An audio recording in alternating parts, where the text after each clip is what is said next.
ಕಾಲಲ್ಲ ನೋಡಿ ಶಿವಣ್ಣ ಸ್ವಲ್ಪ ಹಿಂದೆ ಸ್ವಲ್ಪ ಹಿಂದೆ ಈ ಒಂದು ವಾದವನ್ನು ಮಂಡಿಸಿದ್ದಾರೆ. ಸರ್ ಒಂದು ಸ್ವಲ್ಪ ಹಿಂದೆ ಬಂಧನಕ್ಕೆ ಸಕಾರಣಗಳು ನೀಡದೆ ಬಂಧಿಸಿದ್ದಲ್ಲಿ ಹಾಗೂ ರಿಮೈಂಡ್ ಅರ್ಜಿಯ ಒಂದು ನಕಲು ಪ್ರತಿಯನ್ನ ಆರೋಪಿ ಅಥವಾ ಅವರ ವಕೀಲರಿಗೆ ನೀಡದೆ ರಿಮೈಂಡ್ ಪೊಲೀಸ್ನವರು ಸಲ್ಲಿಸಿದ ರಿಮೈಂಡ್ ಅರ್ಜಿಯ ಮೇಲೆ ಆದೇಶ ಹೊರಡಿಸಿದಲ್ಲಿ ಇದನ್ನ ಅಂದ್ರೆ ರಿಮೈಂಡ್ ಹಾಗೂ ಬಂಧನವನ್ನೇ ಮಾನ್ಯ ಕರ್ನಾಟಕ ಉಚ್ಚ ನ್ಯಾಯಾಲಯದಲ್ಲಿ ನಾವು ರದ್ದನ್ನ ಕೇಳಿದ್ದೀವಿ.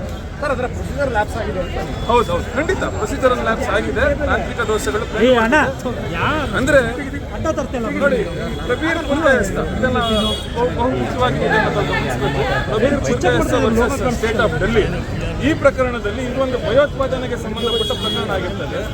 ಈ ಪ್ರಬೀರ್ ಪುರ್ಕಾಯಸ್ತ ಪ್ರಕರಣದಲ್ಲಿ ಏನಾಗಿದೆ ಅಂದ್ರೆ ಈ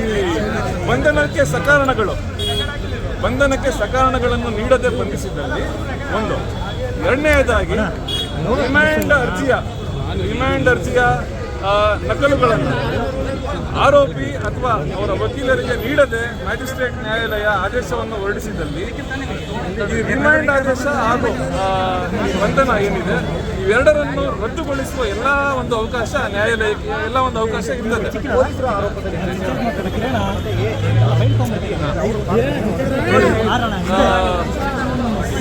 ಎಂಟನೇ ಆರೋಪಿಯ ಮೇಲೆ ಇರ್ತಕ್ಕಂಥ ಆರೋಪ ಏನಂದ್ರೆ ಈಗ ಒಬ್ಬ ಕಾರು ಚಾಲಕ ಈ ಮೃತ ರೇಣುಕಾ ಸ್ವಾಮಿಯನ್ನ ಚಿತ್ರದುರ್ಗದಿಂದ ಕರೆದುಕೊಂಡು ಬಂದಿರ್ತಾನೆ. ಅನಂತರ ಇಲ್ಲಿ ಏನೊಂದು ಆತನ ಮೃತದೇಹವನ್ನ ಡಿಸ್ಪೋಸ್ ಮಾಡೋದ್ರಲ್ಲಿ ಆತನ ಪಾತ್ರ ಇರ್ತದೆ ಅನ್ನೋದು ಪೊಲೀಸರ ಒಂದು ಆರೋಪ. ಈಗ ಅದು ನೋಡಿ, ರಿಟ್ ಅರ್ಜಿಯಲ್ಲಿ ಆರೋಪ ಏನಿದೆ ಅನ್ನೋದು ಅಲ್ಲ ಮುಖ್ಯ.